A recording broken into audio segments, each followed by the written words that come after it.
Warning, this episode contains mild to heavy explicit spoilers. Listen at your own risk.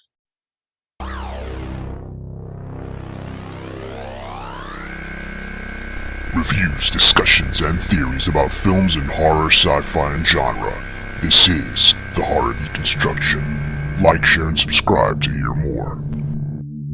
How can one be redeemed if there is only rigid structure and self-isolation? Can you wash your hands of the blood you've never answered for? A soldier who was once a killing machine returns to the world clouded by memories to revive their violent way, then suddenly finds a new hobby to scratch that itch. But as it goes, people cannot escape their past. The final words are always written in blood. This is Barry, a 4-season descent into moral ambiguity by Bill Hader and Alec Berg. I am a fan of this show, but to be realistic, it is not without its flaws. The situation where the more you think about its execution, the more flaws show. There are 2 timelines in Barry dealing with how its narrative unfolds, seasons 1 through 2 and seasons 3 through 4. Now before we get into that, let us introduce the 5 main protagonists of the series. Barry Berkman is an ex-Marine who, once out of the war business, takes part in urban wetworks. He struggles to maintain a facade of an everyman, but realizes he is meant for something more. He, by chance, gets into the field of acting and finds that he is able to express himself through this newfound craft. Sally Reed is a struggling actor that is trying to make her big break by any means necessary, be it emotionally monetizing a very real abusive relationship she had with her ex-husband, a union that affected her mentality. She and Barry eventually begin to date, not knowing she has stepped into another gaslit coupling. Fuchs is a handler that essentially molded Barry from a young age as a guardian into hitman jobs. He is struggling to get the upper hand on a world that constantly mocks him. Much like Fuchs, NoHo Hank is a Chechen mafia crony that struggles to make a name for himself in the underworld, when he's looked at mostly as a joke because of his persona. He crosses paths with Barry due to their similar dealings with criminals. Finally, Gene Cousineau is an acting teacher that struggles with irrelevance and is Barry's confidant. He's vain and knows he's better than what the world thinks of him. So that is the main connection. They all struggle, financially, emotionally, and this was the focus of the first 2 seasons of Barry. What Hader and Berg did was create a compelling world out of irrational people. Every breakthrough Barry made as an actor relied on his inner turmoil at being a killer. This was a character study that followed redemption as a way for Barry to confront his unforgivable actions. Through a series of comic situations, the dark humor of the show was balanced quite well with the horrible path of destruction Barry willfully placed himself in. The first 2 seasons of the show are radically different in tone and effect. While we see our lead blossom and fall in love with something that can change his life for a more benevolent, prosperous reality, he is constantly walking right back into criminality. This was a beautiful balance of tonal shifts and focus on flawed individuals trying to get the same thing, love and respect. The awkward relationship between Barry and Sally grows into a one-sided power couple. She, with every success being more abusive to him as her ex had been to her, Barry's admiration with Gene becoming a family figure type of appreciation. NoHo Hank, a standout character that is the outright funniest of the show, is a wacky underworld type that only wants respect by his dubious obsession with trying to impress Barry. He begins showing him what he really wants to be, is to be accepted. Fuchs keeps getting Barry deeper and deeper into situations that he believes is beneficial, unaware of how soul-decaying it all is. This all changes as the first season ends with Barry killing Janice, the only person outside his illegal sphere that has caught on to him. She was Cousineau's girlfriend, and now this essentially is the point of no return in the series. Janice was a good person, a very good person, kind. She wasn't a random gang member or a hitman Barry would off. This was a person for the viewers to see, who loved, who cared.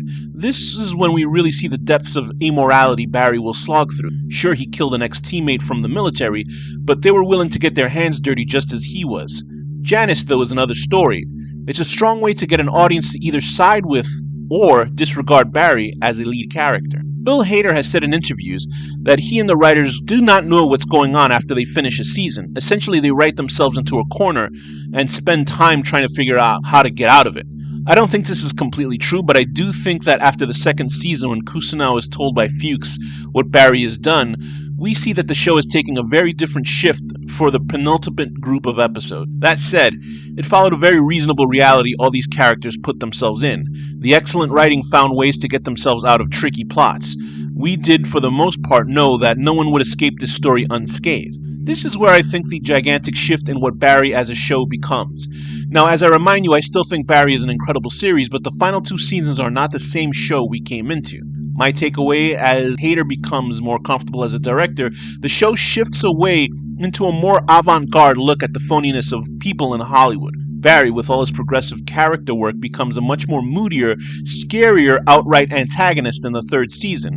It's like they said, forget about him trying to evolve, let's make him into Jaws. I believe the creators of the show find Barry the least interesting character, so now the spotlight focuses on everyone else. Gone are the small character interactions that made the show an awards darling. Now there are 10-minute sweeping action scenes involving motorcycle chases, which are pretty awesome. I enjoyed it, I really did, but this is a situation where in hindsight I begin to think more and more how Barry changed into something it goofed on. The real meat of the show went into Gene and Sally in the 3rd season. Seeing Sally's self-destructive exile from Tinseltown and Gene's flawed assassination of Barry getting himself to become a repeat emotional punching bag. Now, because of certain curtains being open and Barry's psychopathic actions being revealed to one of the good characters Barry cared for, the show has now become a regression more than reflection. Every character moment that the series looked on for entertainment's sake takes a back seat to every situation becoming volatile and intense. Hank escaping a rival gang and falling in love with their leader, incredible. The staging of his escape, so good. Fuchs giving up a life of serene wonder with a woman who liked him to go against Barry, of course it's great.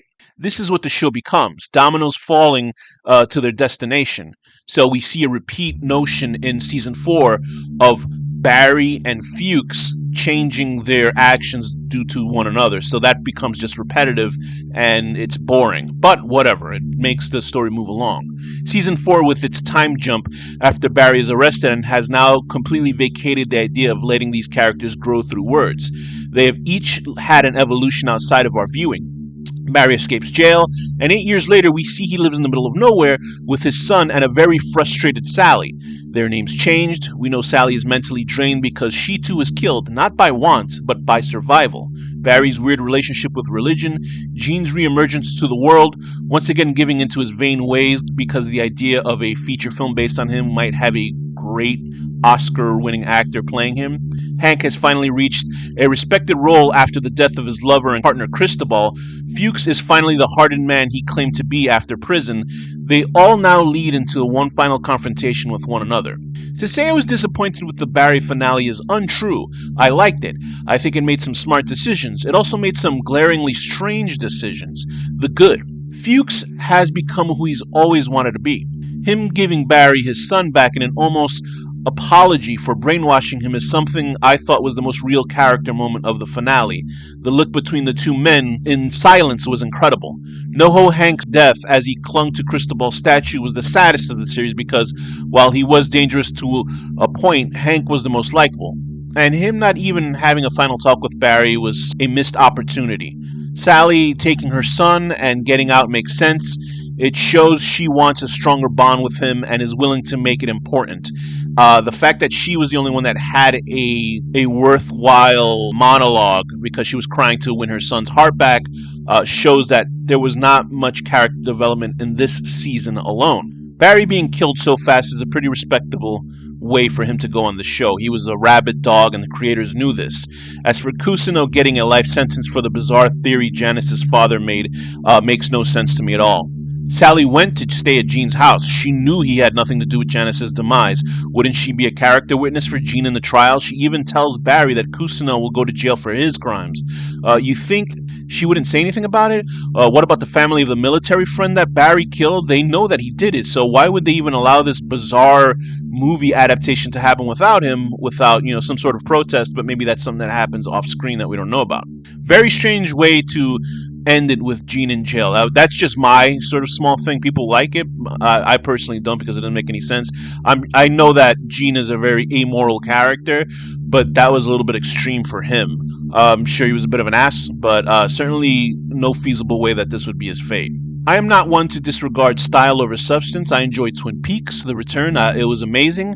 And I'll also point out the works of director Nicholas Winding Refn. I'm a fan of his. People really enjoy or really dislike him. But you can see a shift in the films that he has made, from the straight character studies of Pusher trilogy about criminals to his more recent works of Too Old to Die Young and Copenhagen Cowboy.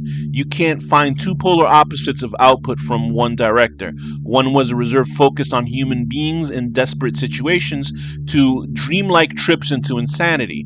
I believe we have seen Barry shift from those two styles within a 4-season run. I can put it like this. If you've seen any action ensemble film with characters that have known each other for a long time and only speak about their exploits and dialogue, that's what Season 4 becomes for the series. It's not a downgrade in entertainment, but it certainly sacrifices its original strength for other outputs of strong directing styles by Hader. So in my assessment, of course, like most shows, the first seasons are better than the endings, but this was still a series crafted with attention. It's one of the best, and it didn't outstay its welcome. The shift in storytelling was a little bit disappointing, but it clearly is one of the best ever created for television. Barry, Season 1, 10 out of 10. Season 2, 10 out of 10. Season 3, 8 out of 10. Season 4, 8 out of 10. Barry the series, 9 out of 10, bringing in a faulty rocket launcher to an assassination attempt. This has been the Horror Deconstruction.